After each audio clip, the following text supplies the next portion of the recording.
Assalamu alaikum dear students. Today in this video we are going to discuss about the C language and we will see that how the C language work from the beginning, like from the step of creating to the end of the executing.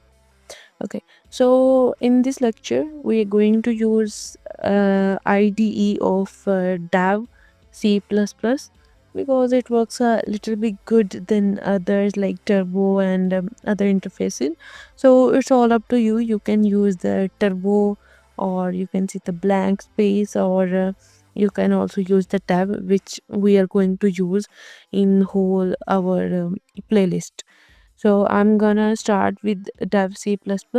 So first, before starting that, you can just read about that what is C language. It's basically a high level language introduced in I think 1970s by Dennis Ritchie. So let's start with the Dev C++. Okay, first step में हम क्या करेंगे that we have to create a file. Okay, so to create a file just go to the file option.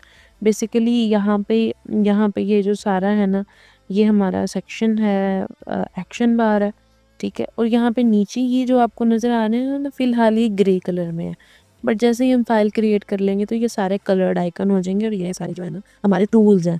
Okay so these are called the toolbar. So let's just go to the file, go to the new option and select, and then you have to select the source file. Or simple you can do is press the key Control N. Okay, so just click on the source file, then the source file will be created like this. Okay, तो बच्चों का interface different होगा like during installation dev will ask like what kind of interface you want to like select. So I have selected the black hacker interface, so you can select the interface whichever you like. You can select the bright one, the dark one, and there are many other interfaces. So I have created the file. So after creating the file, the next step we have to edit or create the C program. So to create the C program, we have a basic structure to write a C program. Like हमारे पास structure क्या है कि सबसे पहले आती है pre processor directive. Let me right the first one is pre processor directive. Okay, so first we will write the preprocessor directive. The second thing in the structure of C program, we have main function. Okay, so these are the basic two things. Now in main function, we have the body of the program. Body of program. So these are basically the three parts of the basic structure of the C program. So let's write the preprocessor directive. So preprocessor directive का mean यही होता है that it starts with the symbol hash. ठीक है, preprocessor directive की निशानी ये है कि ये किससे स्टार्ट होगा, हैश सिंबल से. हैश के बाद हम एक इसमें कीवर्ड लिखते हैं. एक कीवर्ड होता है इंक्लूड. ठीक है,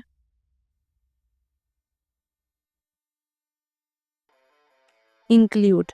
ओके, इंक्लूड का मतलब है कि कोई चीज़ पहले से हमारे पास बनी पड़ी है, हमने उसको ऐड करना है. ठीक है, इंक्लूड का क्या मतलब है, शामिल करना. ठीक है, क्योंकि बंदा पहले से तैयार बैठा है फंक्शन जाने के लिए, तो हम उसको क्या कर रहे हैं, शामिल कर रहे हैं अपने फंक्शन में. ठीक है, तो इंक्लूड का क्या मतलब है, कोई फाइल, कोई ऐसी चीज़ है जो पहले से आपके पास बनी पड़ी है, आपने सिर्फ उसको इस प्रोग्राम के अंदर यूज़ करना है.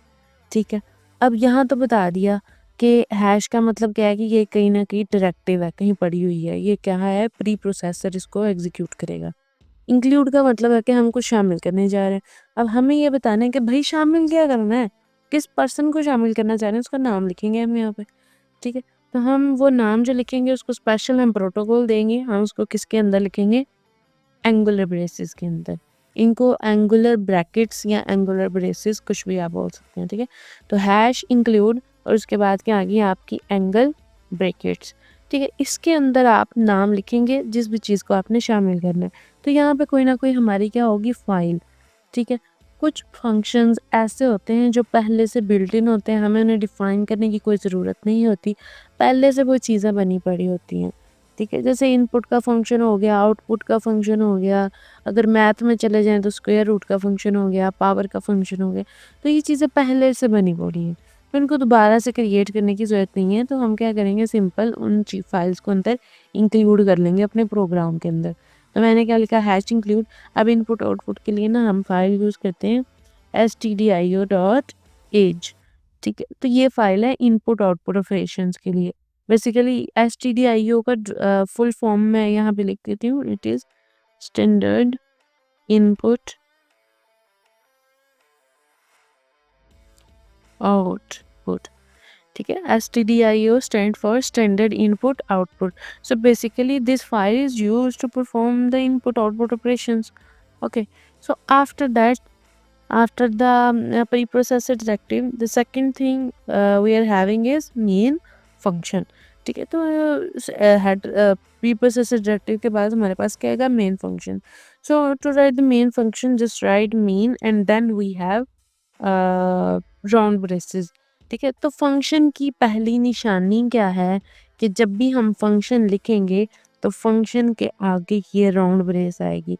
जिस भी चीज़ के आगे आपको ये राउंड ब्रेस नज़र आ जाए तो उसका क्या मतलब है, ये एक चीज़ क्या होगी, एक फंक्शन होगा।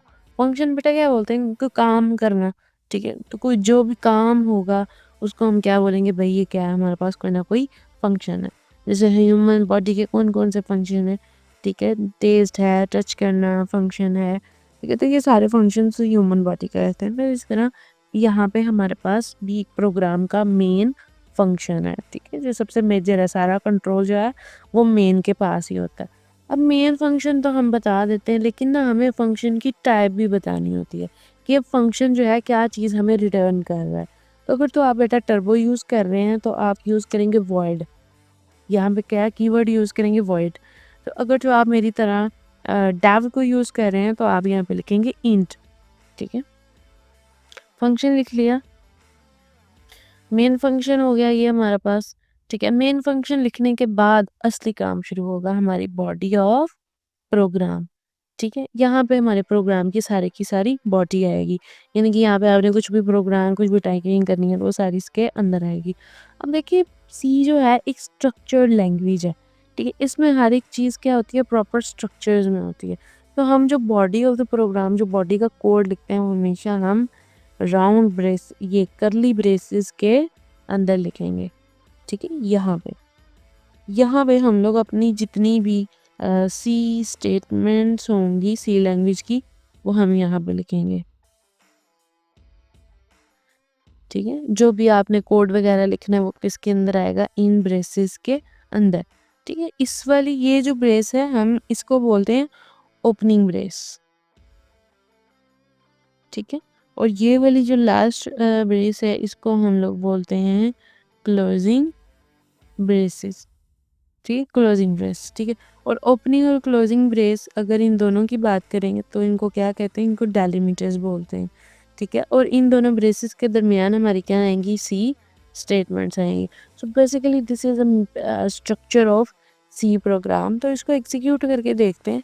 तो एग्जीक्यूट, अच्छा सबसे पहले स्टेप क्या था कि फ़ाइल क्रिएट करनी है, फिर उसके बाद आपने कोड राइट करना है और एडिट करना है, उसके बाद आपने फ़ाइल को बेटा सेव करना होता है। तो यहाँ पे फाइल पे जाएं तो आप क्या कर लें, इसको सेव कर लें, ठीक है। आपने जहाँ पे भी जिस भी लोकेशन पे उस चीज़ को सेव करना है आप वहाँ पे इसको सेव कर सकते हैं। लाइक मेरे पास यहाँ पे इंटर पार्ट 2 का फोल्डर है और यहाँ पे मैं इसको सेव करने जा रही हूँ। मैं इसका नेम लिखूँगी स्ट्रक्चर ऑफ सी प्रोग्राम, ठीक है। और एक्सटेंशन आपने यही सेलेक्ट करनी है, $CBP, ठीक है। And just save it. तो अब आपका प्रोग्राम देखिए जैसे ही सेव हुआ तो यहाँ पर फाइल का नाम पहले क्या था, अनटाइटल्ड। अब यहाँ पे देखें क्या हो गया, स्ट्रक्चर ऑफ सी प्रोग्राम, और डॉट साथ में फाइल की क्या आ गई है, एक्सटेंशन विच इज़ .CPP। अब जब आप प्रोग्राम सेव कर लेंगे तो उसके बाद आपने प्रोग्राम को क्या करना है, कंपाइल करना है। कंपाइल का मतलब ये है कि ये जो सारा कोड लिखा है हमने, you know that's a high level language which means we can understand it. ठीक है, हम इसको समझ सकते हैं बिकॉज़ इंग्लिश लैंग्वेज है। अब कंप्यूटर तो इस लैंग्वेज को नहीं समझता, तो हमें इस सबको क्या करना पड़ेगा, लो लेवल लैंग्वेज में यानी कि 0-1 की फॉर्म में कन्वर्ट करना पड़ेगा। तो इसके लिए हम कोड को क्या करेंगे, कंपाइल करेंगे। सो let's compile the code by clicking on this colorful box icon. You can also press F9 की। तो इसको मैंने जैसे ही कंपाइल किया तो ये देखिए नीचे कंपाइल लॉग आ गया। ये रहा कंपाइल लॉग। ठीक है, कंपाइल लॉग में वो बताता है कि भाई कंपाइल करते हुए हमें कितने एरर्स आए हैं, कितनी वार्निंग है, आपकी फाइल जो है वो कहाँ पे क्रिएट हुई है, फाइल का साइज़ क्या है और कंपाइल करने में आपको कितना सॉरी कंपाइलर को कितना टाइम लगा। तो कंपाइलर को देखिए 1.73 सेकंड्स लगे हैं इस फाइल को कंपाइल करने में। फाइल कंपाइल हो गई। अब यहाँ पे कोई भी एरर नहीं आया। ठीक है, तो कोई भी एरर नहीं आया। अब हम इसको क्या कर सकते हैं, रन कर सकते हैं। तो देखिए अभी यहाँ पे कोई भी आउटपुट नहीं शो हो रही बिकॉज़ हमने प्रोग्राम की ये जो बॉडी है या जो सी स्टेटमेंट है यहाँ पे अभी कुछ भी नहीं लिखा। अभी हमने सिर्फ स्ट्रक्चर लिखा है कि अगर तो आपने प्रोग्राम लिखना है तो उसका स्ट्रक्चर ये होना चाहिए।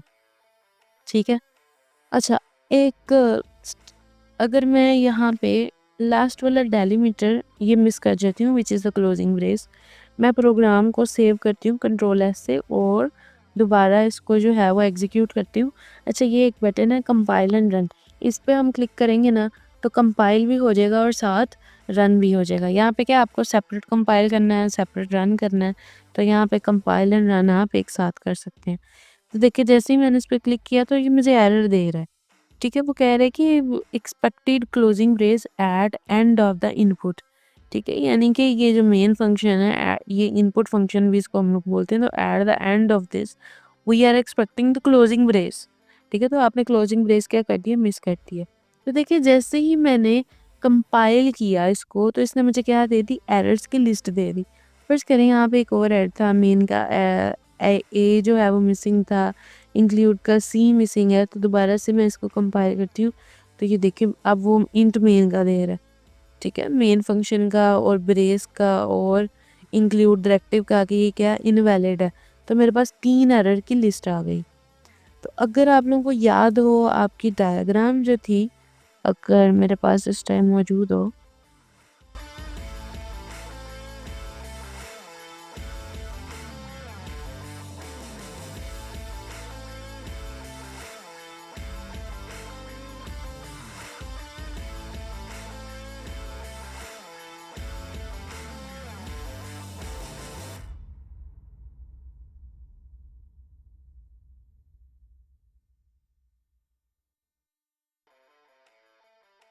देखिए डायग्राम में हमने पहले क्या देखा था कि यूज़र क्या करेगा, प्रोग्राम को एंटर करेगा और उसको सेव करेगा। तो वो जो हमने फाइल सेव की उसकी एक्सटेंशन बेटा क्या थी, .c++।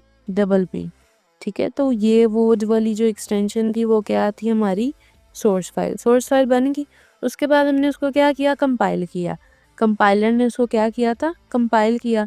तो कंपाइल होने वो फाइल क्या हो गई थी, पहले कंपाइल हो गई, लेकिन जैसे ही मैंने अंदर जो है आपने देखा कि कुछ मिस्टेक्स जो है हमने जब की यहाँ पे, ठीक है, हमने डेलीमीटर को मिस कर दिया, मेन का स्पेलिंग गलत लिखे, इंक्लूड के स्पेलिंग लिखे, तो उसने आपको क्या दे दी, एरर की लिस्ट बना के दे दी। ठीक है, कि लाइन नंबर 2 पे आपका एक एरर है, एक लाइन नंबर जो है वो 6 या हाँ 6 है, उसके एंड पे एक एरर आ रहा है। ठीक है, तो ये उसने हमें क्या बना के दे दी, एक एरर्स की लिस्ट दे दी। तो अगर हम यहाँ पे डायग्राम में भी देखें जो आपके सिलेबस में एडिट है, तो इसमें वो क्या कह रहा है कि अगर तो उसमें कोई एरर आएगा कंपाइल करते हुए, क्या आएगा, कोई ना कोई एरर आएगा, यानी कि कंपाइलर फेल हो जाता है उसको एग्जीक्यूट करने में, तो आपको क्या देगा, एरर्स की लिस्ट देगा। यूज़र का फिर क्या काम है कि उन एरर्स को दुरुस्त करे। ठीक है, ये क्या है, सिंटैक्स एरर्स, उनको क्या करे, दुरुस्त करे। जब सिंटैक्स एरर्स सारे ठीक कर लेगा तो वो उसको क्या करे, रिवाइज करे। रिवाइज का मतलब है उसको दोबारा से क्या करे, वो कंपाइल करेगा। ठीक है, यूज़र उसको क्या करेगा, दोबारा से कंपाइल करेगा। जब दोबारा से कंपाइल करेगा तो फिर वो आपका जो है ना लिंकर, वो लाइब्रेरी फाइल्स को साथ में अटैच करेगा और वो आपकी क्या बन जाएगी, एग्जीक्यूटेबल फाइल। ठीक है? और फिर लोडर उसको रैम में एग्ज़ीक्यूट करेगा, रैम में लोड करेगा तो वो क्या हो जाएगी, एग्ज़ीक्यूट हो जाएगी, ठीक है? तो अब हम यही स्टेप जो है वो परफ़ॉर्म करके देखते हैं, ठीक है? हमने पहले एरर फ्री प्रोग्राम था उसको चलाया तो वो चल गया, सक्सेसफुल हो गया। अब जैसे ही हमने इसमें कोई एरर लेके आए तो हमारे पास क्या आ गई, एरर्स की लिस्ट आ गई। अब हमारा क्या काम है, इन एरर्स को दुरुस्त करें। वो कह रहे भाई ऐसी कोई फ़ाइल नहीं है, ठीक है? इंक्लूड नाम से कोई भी डायरेक्टिव नहीं है, तो हमने यहाँ पे स्पेलिंग मिस्टेक है, ये INCLUDE इंक्लूड, ठीक है? तो एक एरर रिमूव करके देखा, देखते हैं। हाँ जी, इंक्लूड वाला खत्म हो गया एरर। अब हमारा आ रहा है मेन फंक्शन का भी एरर, यहाँ पे आप देख सकते हो मेन फंक्शन का एरर, ठीक है? तो और क्या है जी, हमारे मेन की स्पेलिंग गलत है। दोबारा से एग्जीक्यूट कर लें, ठीक है? अब वो क्या कह रहे हैं, क्लोजिंग ब्रेस हम एक्सपेक्ट कर रहे हैं आपसे, तो यहाँ पे आप अपनी क्लोजिंग ब्रेस ऐड करें और इसको दोबारा से कंपाइल करें, ठीक है? तो ये देखें बार बार हम लोग क्या कर रहे हैं, रिवाइज कंपाइलिंग कर रहे हैं, ठीक है? तो जैसे ही अब मैं कंपाइल और रन करूँगी इसको, ठीक है? तो इस तरह से मेरा प्रोग्राम रन हो जाएगा और इसमें कोई भी एरर नहीं आएगा। So today that was all about steps to prepare the C program and the structure of C program, ठीक है? तो होप सो आप लोगों को इस चीज़ की समझ आई होगी। बाकी ये जो आप मैंने आगे लिखा है स्टेटमेंट्स, आप सबके माइंड में आ रहा होगा कि ये प्रिंट क्यों नहीं हुई, ठीक है? लाइक देखिए मैंने कितना कुछ यहाँ पे लिखा हुआ है लेकिन यहाँ पे कुछ भी क्यों नहीं आ रहा? So this may question arise in your mind. So basically ये है कमेंट्स। कमेंट्स जो होते हैं वो एग्जीक्यूट नहीं होते, ठीक है? कमेंट्स आपको कंपाइलर को इन कमेंट्स को इग्नोर करता है, वो इनको बिल्कुल नहीं पढ़ता, ठीक है? आपने देखा होगा मैं लिखा है कोई फ़र्क नहीं पड़ रहा, ना लिखूँगी तो भी कोई फ़र्क नहीं पड़ेगा। लेट्स से मैं इन सारे कमेंट्स को यहाँ से रिमूव कर देती हूँ, ठीक है?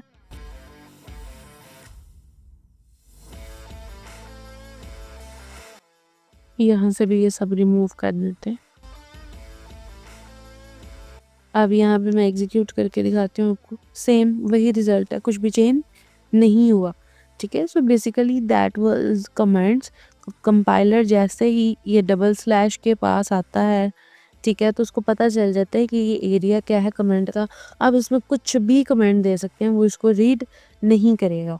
ये जो कमेंट्स होते हैं ना, ये हमारी अपनी आसानी के लिए होते हैं, ताकि हमें याद रहे कि मतलब ये क्या चीज़ है, ठीक है? तो आपको फ़र्ज़ करें ये नहीं याद रहता कि इसको क्या बोलते हैं, तो आप यहाँ कमेंट दे सकते हो, भाई ये क्या है, मेन फंक्शन है, ठीक है? तो ये कमेंट्स प्रोग्रामर्स जो होते हैं ना, अपनी आसानी के लिए इसको यूज़ करते हैं।